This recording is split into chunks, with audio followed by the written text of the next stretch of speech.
Liang Wannian is a spokesman for China's National Health Commission. Effectively, he is China's Tony Fauci. He recently gave an interview to the state-run newspaper, the People's Daily, and explained the government's thinking here. Quote, China adheres to COVID-0, he said. China's socialist system has a strong ability to organize and mobilize, which will help it ensure the success of the COVID-0 strategy. So the Chinese government certainly has the capacity to mobilize, but what does success look like? Well, this is what success is in Shanghai tonight. This is video shot by a resident of one of Shanghai's countless apartment towers. What you're hearing in this video are the screams of the people trapped inside.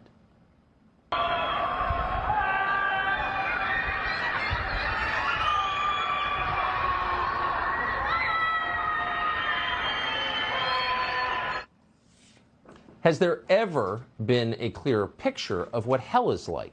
25 million people imprisoned in concrete apartment blocks, screaming for help and slowly starving. In the words of a Western journalist called Jep Groleman, who is apparently stuck in Shanghai, quote, this is the biggest, richest, most international city in China, and people are starving, without medicine, without freedom. Parents are separated from their children, the military is on the streets, and Shanghai's optimism has ground to a halt. But it's worse than that. Some in Shanghai are so desperate they are crying out for food. Watch.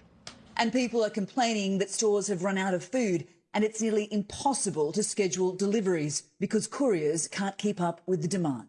One man in Shanghai documenting the shortages on Twitter says, we had 3 deliveries that were booked to deliver today. All 3 were cancelled. On social media, videos not verified by NBC News described as protests by people desperate to get food and medicine. Store shelves cleared out. This man on the street yelling, what am I supposed to buy? What am I supposed to eat? In some areas, drones telling people to stay home. Control your soul's desire for freedom, it says. And in this video, the residents yell at the police at one point. They say, we are starving. We are starving, they scream at stony-faced police as drones overhead tell them to stop longing for freedom. This is, again, the richest city in China, and you never thought you'd see anything like this. So the question is, what is going on here? We know perfectly well from recent experience, this is not the way to handle a COVID crisis. So from the perspective of China's central government, the problem is not COVID. The problem is Shanghai itself. Shanghai is probably the freest place in China. It's certainly got more foreign nationals than any city in China. They're drawn by the trade that revolves around its historic port. So by Chinese standards, Shanghai is an independent-minded city.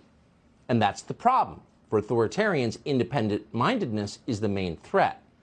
If you're the head of the Communist Party of China and you're trying to run a highly volatile country of 1.4 billion people from Beijing, naturally your top concern always will be Shanghai. Shanghai is the one place a meaningful insurrection might start. And that's especially true this year. Xi Jinping, the Chinese autocrat, is set to take a 3rd consecutive term beginning in the fall. Now, that was not supposed to happen. There were term limits in China. But 4 years ago, the Chinese Communist Party did away with those term limits, and Xi Jinping can now rule the country forever. Even in China, that is a controversial move. As a China expert called Natasha Kassam put it, quote, from Beijing's perspective, there is no higher priority than stability ahead of the party Congress this fall. This is the closest you might come to seeing a campaign season in China. Oh, there it is right there. A campaign season. Even in an authoritarian country, public opinion still matters. A campaign season is still real, even if you're president for life. Sound familiar? So China's rulers want to stay in power forever, and in order to do that, they're using COVID restrictions. They're pretty sure COVID restrictions work. They watched our last presidential election closely. Now, how should we respond to this? If you believe in democracy, this is repugnant. 25 million people just lost their most basic human rights.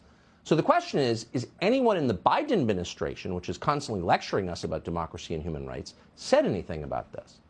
Has the State Department issued an angry denunciation of Xi Jinping? Is the U.S. government threatening sanctions against China for building the world's largest prison camp? Well, of course not.